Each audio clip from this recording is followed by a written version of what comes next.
Okay, so that was the picture of Dorian Gray by the television personalities. Although that's not what I'm going to be talking about. I'm going to talk about two films. Each has a wildly, pun intended, divergent depiction of Oscar Wilde. One of them you are already at least a little familiar with because we did watch some sections in class. That's the 1997 biopic Wild, directed by a guy named Brian Gilbert, who's probably most known for the movie Not Without My Daughter. Um, this is a similarly maudlin film. It's very sort of merchant ivory. I think the most shocking thing about it is that Helena Bonham Carter isn't in it anywhere.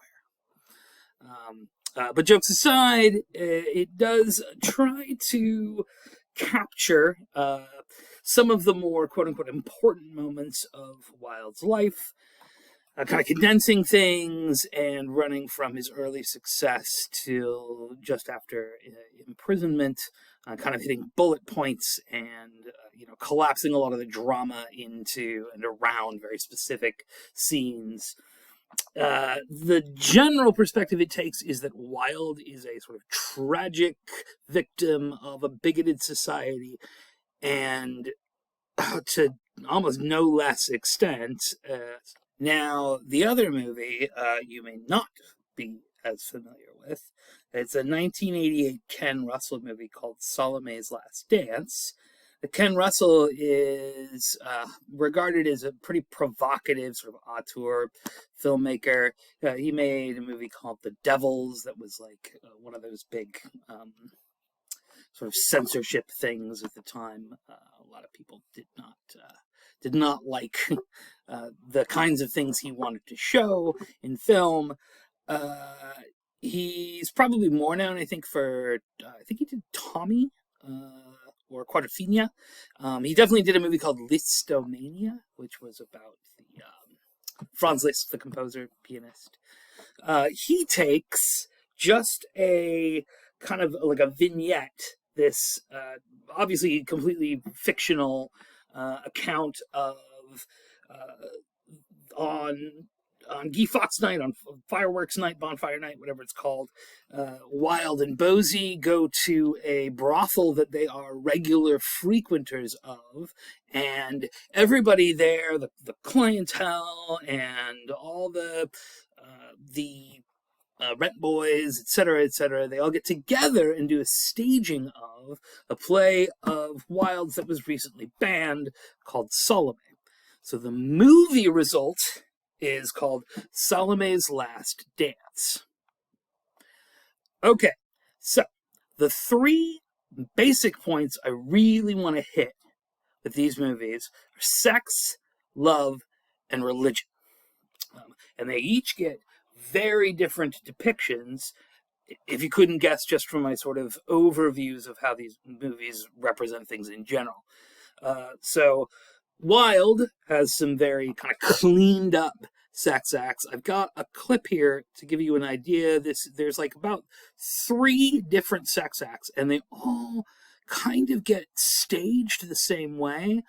This is one with supposedly Wilde's first ever lover, who was an old friend that he hooked up with while he was married. So the movie is taking the position that this is his first, male sexual encounter.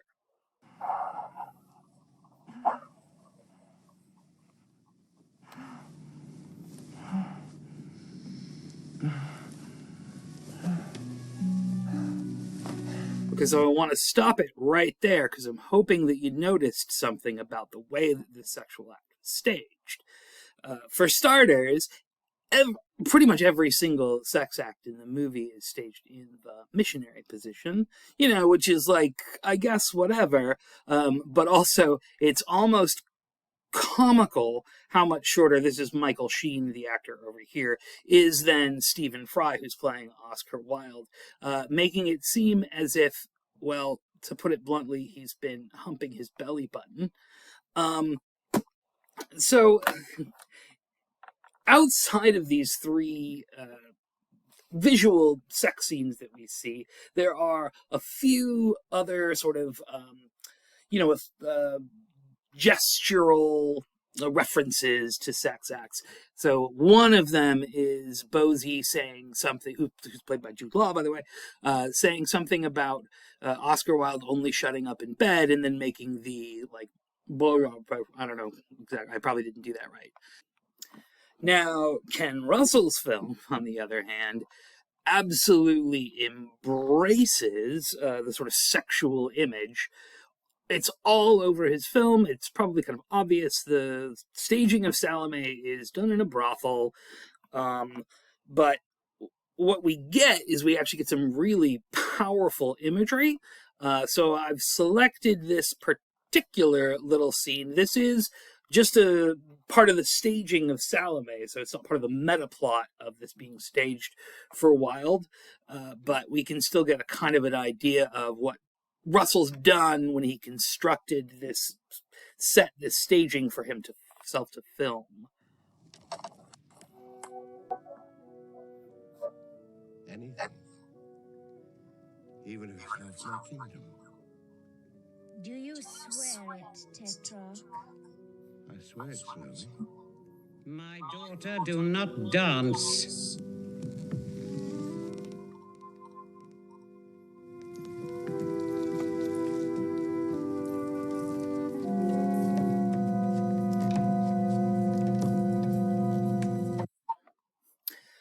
So, in all honesty, I don't think I've ever seen a more sort of powerful, like, yonic image in a film, in that's constructed through the gaze, ever, really. What makes this scene even more interesting, and obviously this is the kind of thing that I can't really show, most likely I don't know, but when the young girl who's playing Salome does the Dance of the Seven Veils towards the end of the play, the brothel has them sort of switch. There's like two dancers at one point, and one of them is actually a man. So when she's completely disrobed, it's a man with a fully exposed penis in her place.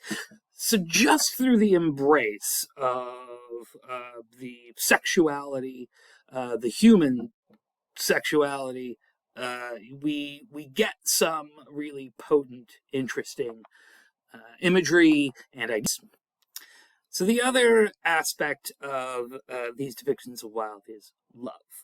And there's not really a good choice of scene to highlight that, but I think the amount of time that's spent in this sort of romantic, almost teenagery anguish over Wilde's infatuation with Bosie kind of gives you an idea of the somewhat naive take on love, cleaned as it is to some extent of sort of lust from the biopic Wilde. On the other hand, we might argue that Russell maybe takes this dissociation a bit too far.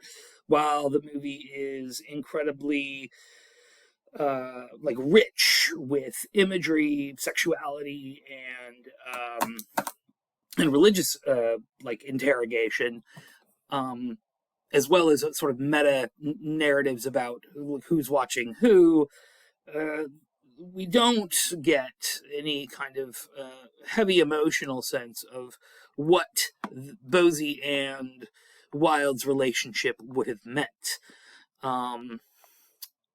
The next topic, though, that I really kind of want to move on to is the depiction of Wilde's sort of religiosity. I think a lot of people might find it odd to think of Oscar Wilde as being someone who had any sense of religiosity, but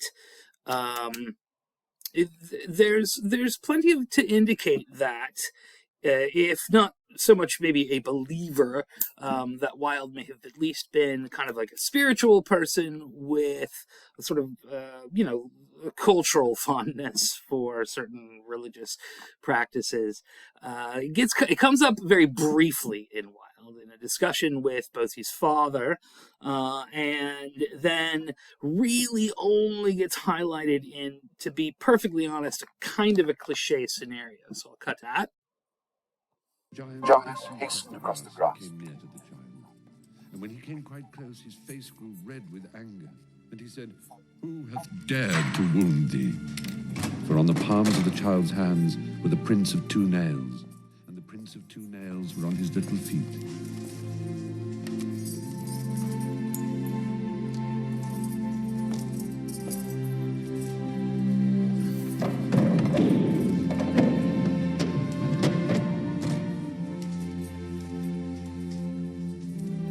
"Who hath dared to wound thee?" cried the giant. "Tell me that I may take my big sword and slay him."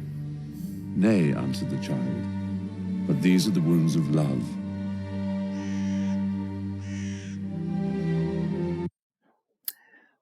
Yep. I'm not really sure how much I need to say about that.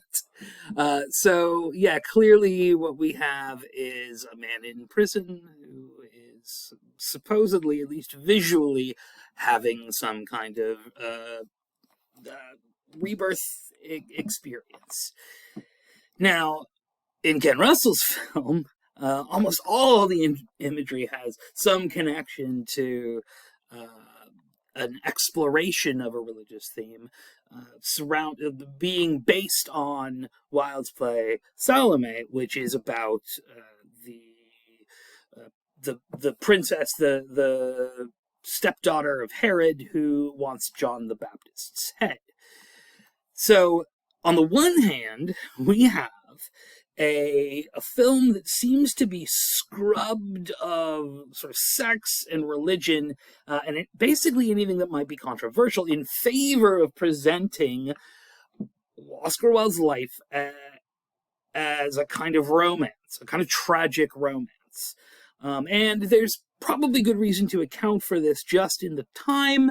I think that in the late 90s, there was a push for representation of queer figures who were sort of detached from sex in order to kind of pose as something more appealing to middle Americans. So this would have been kind of a part of a political construct. Whereas Ken Russell doesn't have that same kind of mass appeal. This is someone who's generally on the outs with commercial filmmaking in general anyway, just by virtue of being so provocative regularly. So he really has no issue with presenting sex and religion in all kinds of blasphemous, combinations. What that does ultimately mean, though, is that we have a movie that lacks a lot of emotional core. It doesn't seem to be able to say all that much.